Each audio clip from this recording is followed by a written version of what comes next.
seksual terhadap perempuan dan anak semakin marak. Pada tahun 2021, Komnas Perempuan menyatakan ada 2.945 kasus kekerasan.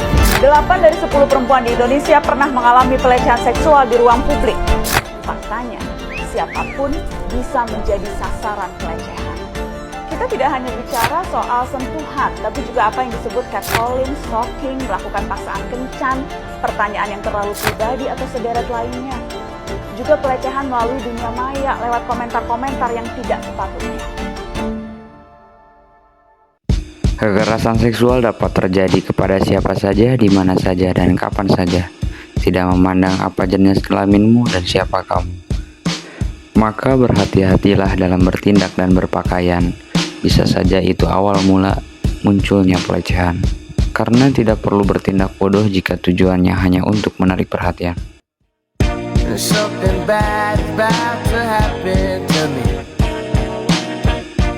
I don't know what, but I feel it coming.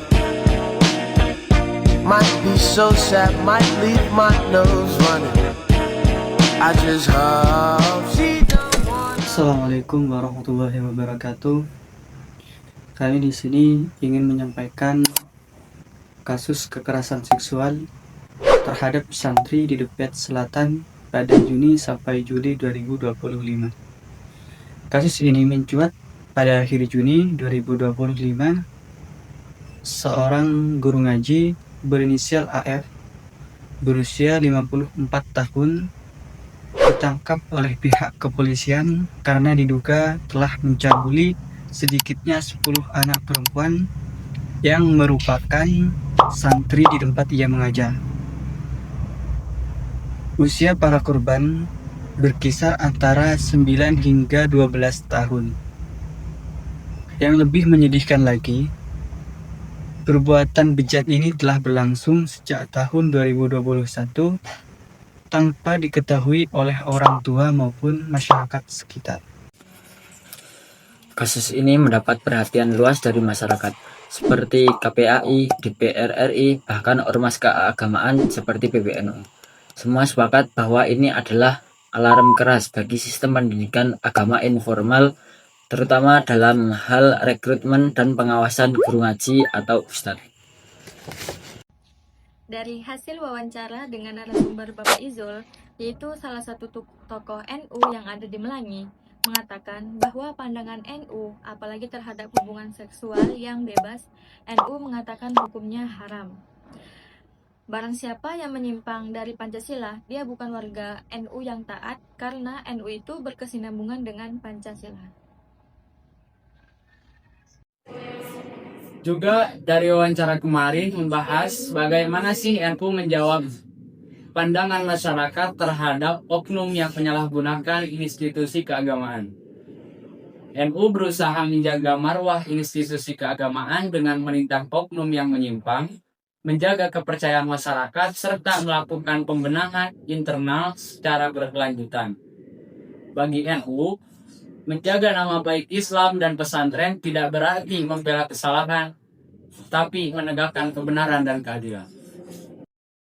Inilah cuplikan wawancara yang kami lakukan. Mohon maaf dokumentasi videonya kurang lengkap karena ada kesalahan teknis, tapi insya Allah rekamannya lengkap. Bagaimana seharusnya umat Islam menanggapi kasus-kasus seperti kekerasan seksual dalam lingkungan keagamaan? Peran Islam itu seharusnya mengayomi, mencegah, dan mengobati. Mengayomi, mencegah, dan mengobati. Mengayomi gimana?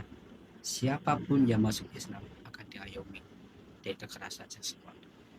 Buktinya apa? Kalau Anda kepengen hubungan seksual, nikah, diayomilah oleh Islam.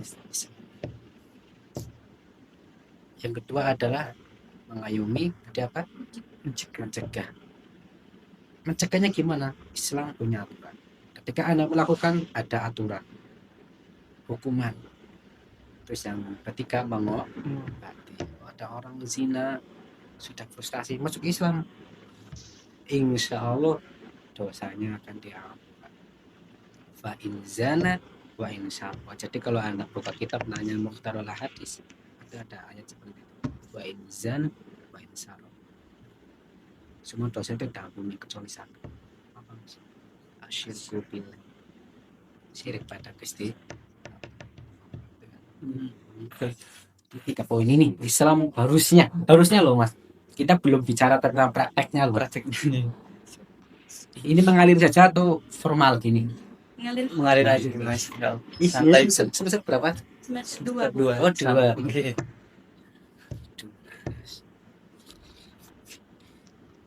Mungkin pertanyaan selanjutnya itu bagaimana pandangan NU itu memandang pelaku kekerasan seksual yang menyalahgunakan statusnya itu sebagai ustadz atau guru agama, itu pandangan NU itu bagaimana? Pandangan NU ya. Oke, kita masuk NU sekarang. Sebenarnya kalau masuk NU itu atau BM ya. Sensi. Karena mohon maaf ya. Organisasi yang tertib itu kan NU. Apa itu? Di Indonesia organisasi yang tertib. Teman-temannya NU Muhammadiyah. Manajemennya bagus, itu Muhammadiyah. Unisa loh bagus, UMY sama ada. Ada orang NU itu kita mana? Tipenya bagus loh ini. Tapi kadang merokok gitu. Jelas sepatuan ini kan Santai. masuk NU. Tapi gini Mas, NU jelas sekali. Apa jelasnya NU? NU itu punya dasar namanya khitoh, punya diskusi pembentukan hukum namanya Basul Masail. Setiap Basul Masail menemukan hukum itu sesuai dengan fenomena di lapangan. Barang siapa yang seks secara bebas, NU tegas haram, jelas gitu. Barang siapa yang menyimpang dari Pancasila, dia bukan warga NU yang taat. NU kan bersinambungan dengan Pancasila ya. Itu ada dalilnya di NU. Tertulis dalam hukum utama, dalam Basul Masail, dalam fiqh itu. Dimensi hukum pertama, dimensi kebudayaan. NU dari dulu tidak pernah memanfaatkan fungsinya untuk menindas perempuan. Tidak pernah dari dulu Mas. Kecuali akhir-akhir ini.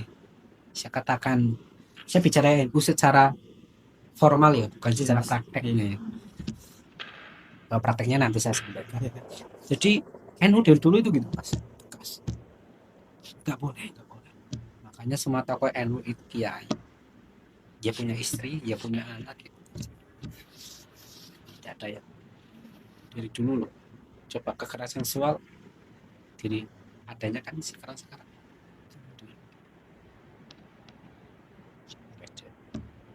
Dan kebanyakan yang menjadi korban itu perempuan. Kenapa laki-laki enggak? Laki-laki itulah ya, psikologi laki-laki itu menguasai loh perempuan langsung gitu Mas, jelas secara NU.